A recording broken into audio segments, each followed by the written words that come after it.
মন্ত্ৰী বিমল বৰাৰ আদৰণীয় পদক্ষেপ কৃষি বিপ্লৱ ঘোষণা কৰাৰ লক্ষ্যৰে দিহিং চাং বহুমুখী সমবায় সমিতি লিমিটেডৰ উদ্যোগত সমষ্টি পৰ্যায়ত আৰম্ভ কৰা বুঢ়ীদিহিং আৰু দিচাং নদীৰ দাঁতিকাষৰীয়া পলসুৱা উৰ্বৰ ভূমিত আলু খেতি কৰি লাভান্বিত হৈছে চহা খেতিয়ক।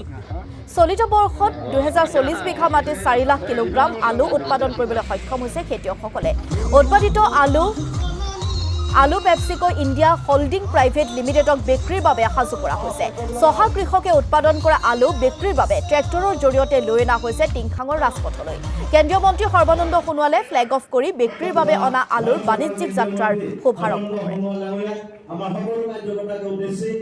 যোৱা 3 বছৰে ইয়াৰ স্থানীয় বিধায়ক বিমল বৰা ডাঙৰীয়াৰ নেতৃত্বত খেতিয়কসকলে যুৱক যুৱতীসকলে যি কঠোৰ পৰিশ্ৰম কৰি প্ৰতি বছৰে 5 লাখ কেজি আলু উৎপাদন কৰি এটা অভিলেখ স্থাপন কৰিছে। প্ৰথমবাৰৰ বাবে এনেকুৱা ঘটনা আমাৰ ডিব্ৰুগড় জিলাত হৈছে, উজনি অসমত হৈছে। মই ভাবোঁ যে এই সফলতাই হাজাৰজন উঠি অহা যুৱক যুৱতীক উৎসাহিত কৰিব স্বাৱলম্বী হোৱাৰ ক্ষেত্ৰত আৰু নিজৰ মাটিডৰা সঠিকভাৱে ব্যৱহাৰ কৰাৰ ক্ষেত্ৰত নিশ্চিতভাৱে ই উদগনি দিব।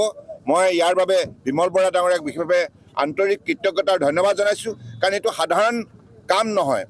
কথা ক'বলৈ ভাল, কিন্তু কৰ্মপথাৰত পদাৰ্পণ কৰি সন্মুখত থকা সকলো প্ৰত্যাহ্বানক প্ৰত্যুত্তৰ দি ইয়াৰ পৰা সফলতাৰ প্ৰতিচ্ছবি নিৰ্মাণ কৰাটো সহজ কাম নহয়। গতিকে সেই কিন্তু অসাধ্য সাধন কৰিছে আজি টিংখাঙৰ যুৱক যুৱতীসকলে, খেতিয়কসকলে বিমল বৰা ডাঙৰীয়াৰ নেতৃত্বত। মই সকলোকে আন্তৰিক কৃতজ্ঞতা জ্ঞাপন কৰিছোঁ আৰু এই যিটো প্ৰচেষ্টা ই অব্যাহত থাকক সফলতাৰে আৰু টিংখাঙক আত্মনিৰ্ভৰ টিংখাং হিচাপে গঢ় দি অসমক আত্মনিৰ্ভৰ অসম কৰক আৰু তেনেধৰণে ভাৰতবৰ্ষক আগন্তুক দিনত আত্মনিৰ্ভৰ ভাৰত হোৱাৰ ক্ষেত্ৰত টিংখাঙৰ প্ৰায় উল্লেখযোগ্য বৰঙণি আগবঢ়াওক। ধন্যবাদ। আমাৰ টিংখাঙৰ খেতিয়কসকলে আজি 3 বছৰ ধৰি আলু খেতিত কিছু মনোনিৱেশ কৰিছে, কাৰণ অসম চৰকাৰৰ উদ্যোগত পেপচিকোৱে নলবাৰীত এটা FMCG ইণ্ডাষ্ট্ৰী তেওঁলোকে আৰম্ভ কৰিছিলে প্ৰায় 750 কোটি টকাৰ, য'ত বিভিন্ন খাদ্য সামগ্ৰী উৎপাদন কৰা হয়, যেনেধৰণে লেইজ, কুৰকুৰি ইত্যাদিসমূহ।